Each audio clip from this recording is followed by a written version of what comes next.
Mole concept में आज हम सीखेंगे किसी भी गिवन सब्सटेंस के अंदर कितने नंबर ऑफ मोल्स प्रेजेंट हैं। किसी भी सब्सटेंस का जो अमाउंट है वो तीन टर्म्स में हमें गिवन हो सकता है, in terms of number, in terms of mass और इन टर्म्स ऑफ वॉल्यूम। अगर हमें कोई भी किसी भी गिवन सब्सटेंस का अमाउंट नंबर की फॉर्म में गिवन है तो उसमें हम नंबर ऑफ मोल्स कैसे कैलकुलेट करते हैं वो सीखिए। देखिए, सबसे पहले बात जाने कि मोल्स मोल्स क्या है। एक काउंटिंग नंबर है जो साइंटिस्ट के द्वारा यूज किया जाता है। ठीक, जैसे काउंटिंग नंबर का मतलब है, जैसे अगर हम बात करें किलो की काउंटिंग में हम एक नंबर यूज करते हैं, काउंटिंग नंबर यूज करते हैं दर्जन। एक दर्जन में कितने केले आते हैं? 12 केले। या कह सकते हैं एक दर्जन में का जो काउंटिंग नंबर है वो कितना है? 12। ऐसे ही अगर हम बात करें सेंचुरी, तो एक सेंचुरी में कितने नंबर आते हैं? 100। तो 100 नंबर को हम बोल देते हैं 1 सेंचुरी। ऐसे 12 नंबर को हम बोल देते हैं 1 दर्जन। ऐसे ही क्या होता है, मोल भी एक काउंटिंग नंबर है और 1 मोल के अंदर कितना काउंटिंग नंबर होता है? 6.022 इंटू 10 की पावर 23। और यही नंबर कहलाता है एवोगैड्रो कांस्टेंट या बोलते हैं एवोगैड्रो नंबर। तो एक मोल के अंदर कितनी काउंटिंग नंबर होती है? 6.022 इंटू 10 की पावर 23। जैसे तो 1 मोल के अंदर इतने पार्टिकल होंगे, यानी कि इतने नंबर होंगे।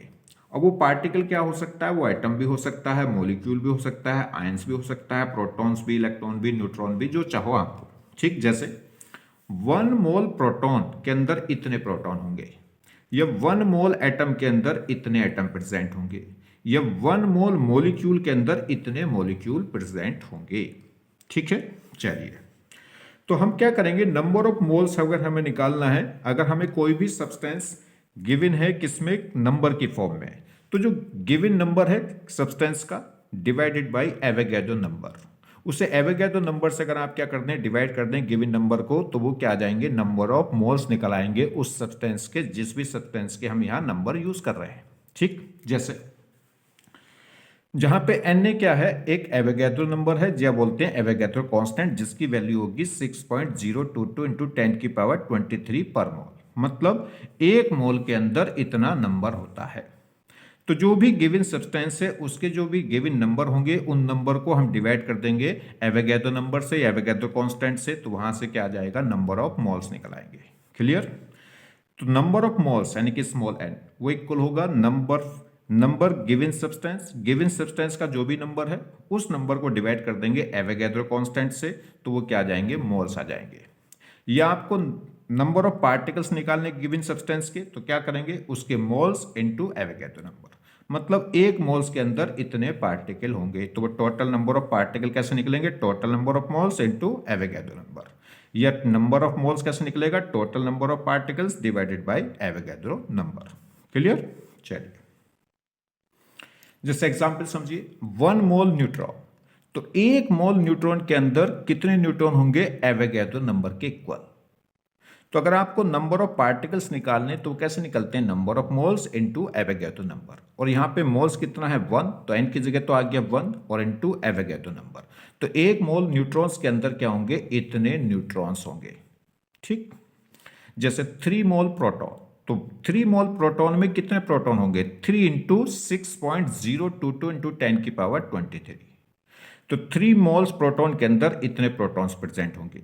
तो नंबर ऑफ प्रोटॉन्स कैसे निकले? Number of moles into Avogadro number. ठीक है, जैसे 5 मोल Mg+2 आयंस, तो 5 मोल Mg+2 आयंस में कितने आयंस प्रेजेंट होंगे? तो 5 इंटू एवोगैड्रो नंबर। ठीक, जैसे 8 मोल CO2 मोलिक्यूल, तो एक मोल में कितने पार्टिकल होते हैं? 6.022 इंटू 10 की पावर 23। यहां पार्टिकल कौन है? मोलिक्यूल, तो यहां भी क्या आएगा? ये मोलिक्यूल। तो एक मोल CO2, एक मोल CO2 मोलिक्यूल में कितने मोलिक्यूल होंगे? इतने। और वो पूछ रहा है 8 मोल में, तो इंटू क्या कर देंगे? 8। तो 8 मोल CO2 मोलिक्यूल में क्या होगा? 8 इंटू Na। 8 इंटू Na क्या होंगे? मोलिक्यूल ऑफ CO2 होंगे। तो 1 मोल का मतलब है, तो 1 मोल के अंदर कितना काउंटिंग नंबर होता है? 6.022 इंटू 10 की पावर 23, जो क्या होता है? Avogadro constant. ठीक, मतलब पर मोल के अंदर कितने पार्टिकल प्रेजेंट हैं। देखिए कुछ क्वेश्चन समझिए, सिंपल सिंपल से, इनसे समझ में आएगी बात। देखिए एकदम बेसिक से क्वेश्चन है। Find number of moles of H2। H2 क्या है? मोलिक्यूल है। तो कह रहा है H2 मोलिक्यूल के मोल निकालने हैं in its sample of this molecule. हमारे क्या है, H2 मोलिक्यूल्स का एक सैंपल है, जिस सैंपल के अंदर कितने हाइड्रोजन के मोलिक्यूल्स हैं? 6.022 इंटू 10 की पावर 23 मोलिक्यूल्स हैं। तो इतने मोलिक्यूल्स हैं गिवन सैंपल में, या कह सकते हैं गिवन सैंपल में इतने नंबर ऑफ पार्टिकल्स हैं। तो जो भी गिवन नंबर ऑफ पार्टिकल्स हैं उनको डिवाइड कर देंगे आप एवोगैड्रो नंबर से, तो क्या आ जाएंगे? नंबर ऑफ मोल्स आ जाएंगे। ये किसके नंबर ऑफ मोल्स आए हैं? जिसके गिवन नंबर ऑफ पार्टिकल्स हैं। किसके गिवन नंबर ऑफ पार्टिकल्स हैं? Molecule of H2। तो किसके मोल आ गए? तो number of moles of H2 कैसे आएंगे? Number of molecules of H2 divided by Avogadro number. देखिए ये नंबर आपस में कैंसिल हो जाएगा, ये 10 की पावर 24 है और ये 10 की पावर 23, तो कितना पावर बचेगा? 10 की पावर 1 मतलब 10। क्लियर? तो सेम वही फॉर्मूला लगाया है कि नंबर ऑफ मोल्स आएंगे given number of particles divided by Avogadro constant. चलिए नेक्स्ट एग्जांपल देखें। Find number of moles of CO2। CO2 molecule के मोल्स निकालने हैं इन इट्स सैंपल ऑफ इतने मॉलिक्यूल। हमें क्या है, CO2 मॉलिक्यूल का एक सैंपल दे रखा है और सैंपल के अंदर कितने मॉलिक्यूल्स हैं? 6.022 इंटू 10 की पावर 23 मॉलिक्यूल। मॉलिक्यूल का हो या पार्टिकल का हो, तो हमारे पास एक गिवन सैंपल है, उस गिवन सैंपल के अंदर इतने नंबर ऑफ, इतना नंबर है, या कह सकते हैं इतने नंबर ऑफ पार्टिकल्स है। तो मोल्स निकालने, तो जो भी गिवन नंबर ऑफ पार्टिकल्स हैं उनको डिवाइड कर देंगे एवोगैड्रो नंबर से, यानी कि जो भी गिवन नंबर है उस गिवन नंबर को आप डिवाइड कर देंगे एवोगैड्रो नंबर से, तो मोल निकल आएंगे। ये किसके मोल निकलेंगे? CO2 मॉलिक्यूल के। क्यों? क्योंकि जो गिवन पार्टिकल है, यानी कि गिवन मॉलिक्यूल्स हैं, वो किसके हैं? CO2 मॉलिक्यूल के। तो number of moles of CO2 molecule वो क्या होगा? Given molecules divided by Na। तो क्या आ जाएंगे यहां से? मोल्स आ जाएंगे किसके? CO2 मॉलिक्यूल के। देखिए ये नंबर तो आपस में कैंसिल हो जाएगा, ये 10 की पावर 20 है और वो 10 की पावर 23 है, तो क्या हो जाएगा? 10 की power -3 mole of CO2 molecule. Next यहां देखिए, ये कह रहा है calculate number of neutrons, protons and electrons. ठीक, किसमें? इन 10 की power -3 mole of sodium ions. हमारे पास ये सोडियम आयन है Na+ आयंस, जिसके कितने मोल दे रखे हैं? 10 की पावर -3 मोल। तो इन इतने मोल्स के अंदर कितने प्रोटॉन हैं, कितने न्यूट्रॉन हैं और कितने इलेक्ट्रॉन्स हैं। ठीक, देखिए मेरे पास Na+ आयंस के कितने मोल हैं? 10 की पावर -3। तो अगर मैं बात करूं कि मेरे पास कितने Na+ आयंस हैं, क्योंकि ये तो मोल्स ऑफ आयंस हैं, हमें निकालने सिर्फ आयंस। तो देखिए नंबर ऑफ Na+ आयंस, या कह सकते हैं नंबर ऑफ सोडियम आयंस। तो सोडियम आयंस के मोल तो हो गए ये, और इनटू एवोगैड्रो नंबर, क्योंकि एक मोल में कितने पार्टिकल होते हैं ये। तो टोटल नंबर ऑफ पार्टिकल अगर आपको निकालने तो मोल्स इनटू Na, और मोल्स कितने हैं? 10 की पावर -3, और एवोगैड्रो नंबर होता है 6.022 इंटू 10 की पावर 23। तो इसको सोल्व करेंगे तो ये कितना आ गया? 6.022 इंटू 10 की पावर 20। इतने आयंस आ गए किसके? सोडियम के।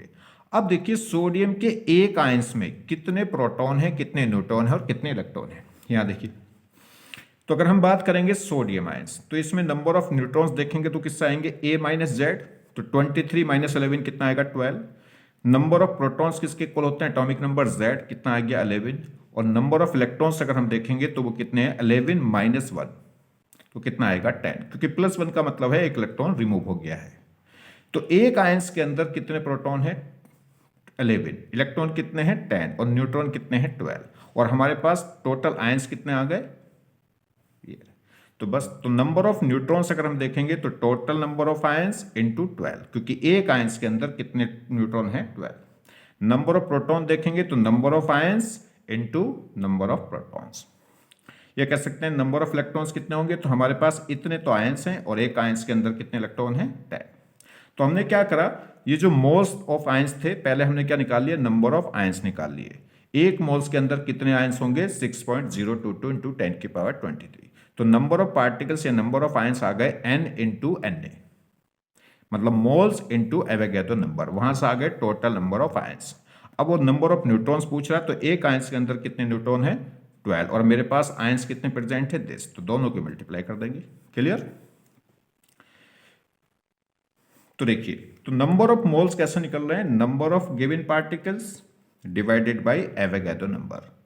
ठीक, यानी कि n इज इक्वल टू हो गया n अपॉन Na।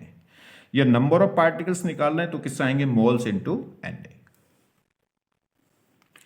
देखिए जैसे ये सोडियम एटम है, ये मैं पहले भी बता चुका हूं, सोडियम एटम है, तो सोडियम एटम से अगर हम सोडियम आयंस बनाएंगे तो कैसे होगा, एक इलेक्ट्रॉन इसमें से रिमूव हो गया, एक इलेक्ट्रॉन रिमूव होते इस पे क्या आ जाएगा, पॉजिटिव चार्ज। तो अगर हम बात करें सोडियम एटम की तो उसका एटॉमिक नंबर 11 था, मास नंबर कितना था, 23। ये सोडियम आयंस की बात करें तो एटॉमिक नंबर तो अभी भी 11 रहेगा और मास नंबर 23। यहां अगर हम बात करें नंबर ऑफ इलेक्ट्रॉन्स तो वो किसके इक्वल थे, प्रोटॉन्स के। मगर यहां पे अगर हम बात करेंगे नंबर ऑफ इलेक्ट्रॉन्स की तो वो क्या होगा, प्रोटॉन्स -1, क्योंकि यहां पे एक इलेक्ट्रॉन क्या है, देखिए सोडियम आयंस कैसे बनता है, एक इलेक्ट्रॉन के रिमूव करने से।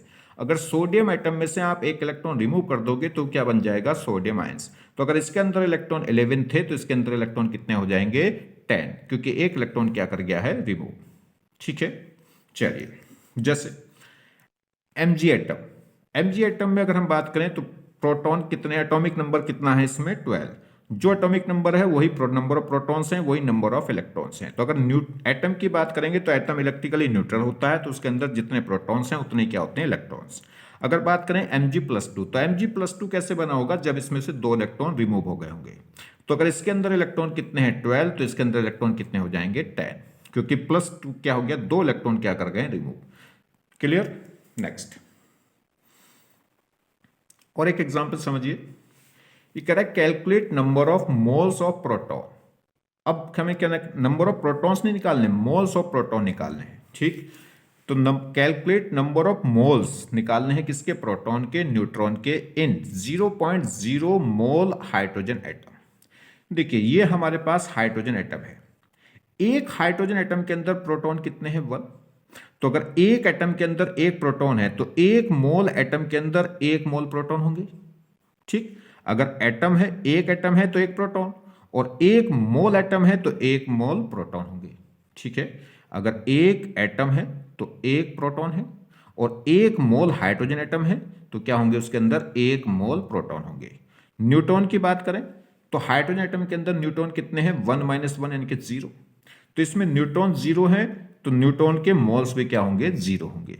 तो समझिए एक हाइड्रोजन एटम के अंदर एक प्रोटॉन, तो एक मोल हाइड्रोजन के अंदर एक मोल प्रोटॉन, और एक हाइड्रोजन एटम के अंदर न्यूट्रॉन 0, तो एक मोल हाइड्रोजन एटम के अंदर भी न्यूट्रॉन तो 0 ही रहेंगे। तो मोल ऑफ न्यूट्रॉन तो क्या हो गया, 0। मगर मोल ऑफ प्रोटॉन क्या होंगे, जितने मोल एटम के होंगे उतने ही मोल किसके होंगे, प्रोटॉन के, क्योंकि एक एटम के अंदर एक प्रोटॉन है तो एक मोल के अंदर एक मोल प्रोटॉन होंगे, और एक, ठीक है। तो अगर 0.01 मोल दे रखे हैं हाइड्रोजन एटम के, तो जितने मोल हाइड्रोजन एटम के हैं उतने ही मोल किसके हो जाएंगे, प्रोटॉन के, क्योंकि नंबर ऑफ हाइड्रोजन एटम और नंबर ऑफ प्रोटॉन्स क्या है, बराबर है। तो जो मोल्स हाइड्रोजन एटम के होंगे वही मोल्स किसके हो जाएंगे, प्रोटॉन के। तो number of moles of proton कितने हो गए, 0.01। हाँ, अगर वो कहता नंबर ऑफ प्रोटॉन्स तो इस मोल वर्ड को यहां से हटाते और मोल की जगह क्या आ जाता, एवोगैड्रो कांस्टेंट की मल्टीप्लिकेशन हो जाती, फिर वो आ जाते नंबर ऑफ प्रोटॉन्स। मगर उसने हमसे पूछा था मोल्स ऑफ प्रोटॉन।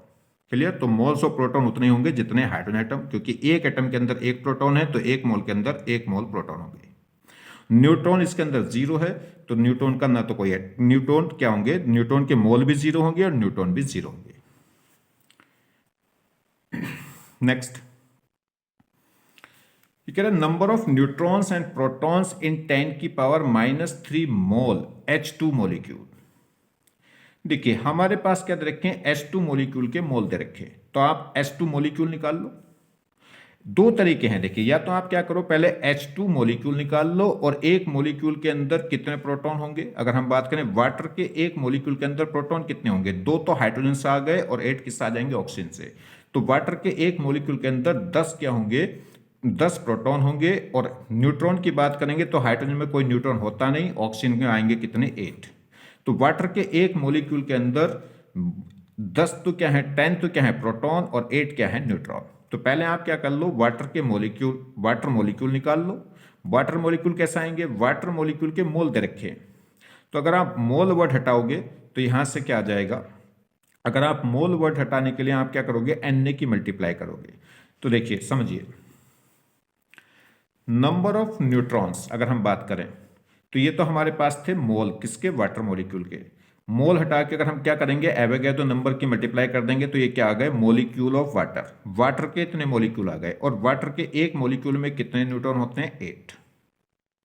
ठीक, या आप ऐसे करो, ये हमारे पास क्या दे रखे थे, ये वाटर के मोल दे रखे थे। एक वाटर मॉलिक्यूल में 8 प्रोटॉन न्यूट्रॉन है, तो 8 की मल्टीप्लाई करोगे तो ये तो क्या है, mole of water molecule, into 8 कर देंगे तो ये हो गए मोल ऑफ न्यूट्रॉन, और इंटू Na की मल्टीप्लाई कर देंगे तो ये हो गए नंबर ऑफ न्यूट्रॉन। ठीक, देखिए अगर आप इतना नंबर लेते हैं तो ये क्या है, mole of water molecule, into 8 करते हैं तो ये क्या हो गए, मोल्स ऑफ न्यूट्रॉन्स, और इंटू Na की मल्टीप्लाई करेंगे तो नंबर ऑफ न्यूट्रॉन्स। अगर आप इसको हटा दो तो ये क्या कहलाएगा, ये जो नंबर है ये कहलाएगा वाटर के मॉलिक्यूल। ठीक, सेम कहानी यहां पे, नंबर ऑफ प्रोटॉन्स निकालने तो जो मोल थे वाटर मॉलिक्यूल के, इंटू Na की मल्टीप्लाई करेंगे तो ये क्या आ गए, वाटर के मॉलिक्यूल आ गए, और वाटर के एक मॉलिक्यूल में कितने प्रोटॉन है, 10। तो या तो आप क्या करिए, पहले वाटर मॉलिक्यूल निकाल लो, बाद में क्या कर दो, नंबर ऑफ प्रोटॉन्स की मल्टीप्लाई कर दो, या आप पहले क्या करो, इसकी और इसकी मल्टीप्लाई करके number of moles of proton निकालो। अगर आप इसकी बात करेंगे तो फिलहाल ये क्या है, इतना नंबर है मोल्स ऑफ वाटर मॉलिक्यूल, इसकी Na की मल्टीप्लाई कर दी तो ये हो गए वाटर मॉलिक्यूल, और वाटर मॉलिक्यूल में 10 की मल्टीप्लाई कर दे तो ये आ गए नंबर ऑफ प्रोटॉन्स। अगर आप इस नंबर को हटा दें तो ये क्या कहलाएगा, मोल्स ऑफ प्रोटॉन। अगर आप इस पूरे को हटा दो तो ये क्या है, मोल्स ऑफ वाटर मॉलिक्यूल। ठीक है, लास्ट कह रहा calculate number of electrons and number of moles of electron. देखो दोनों में अंतर समझिए, ये तो नंबर ऑफ इलेक्ट्रॉन्स पूछ रहा है और वहां पे number of moles of electron पूछ रहा है। किसमें, 0.1 मोल ऑफ O-2। तो ये मोल्स हैं किसके, ऑक्सीजन आयंस के। तो ऑक्सीजन आयन के कितने मोल दे रखे हैं, 0.1। हमसे पूछ रहा है मोल्स ऑफ इलेक्ट्रॉन। तो देखिए ऑक्सीजन आयंस के, एक ऑक्सीजन आयंस के अंदर कितने इलेक्ट्रॉन होंगे, O में प्रोटॉन कितने होते हैं, 8, और -2 है तो इसका मतलब 2 इलेक्ट्रॉन ऐड हो जाएंगे, कितना हो जाएगा, 10। तो एक आयंस के अंदर कितने इलेक्ट्रॉन है, 10। तो एक मोल्स के अंदर कितने मोल इलेक्ट्रॉन होंगे, 10 मोल इलेक्ट्रॉन।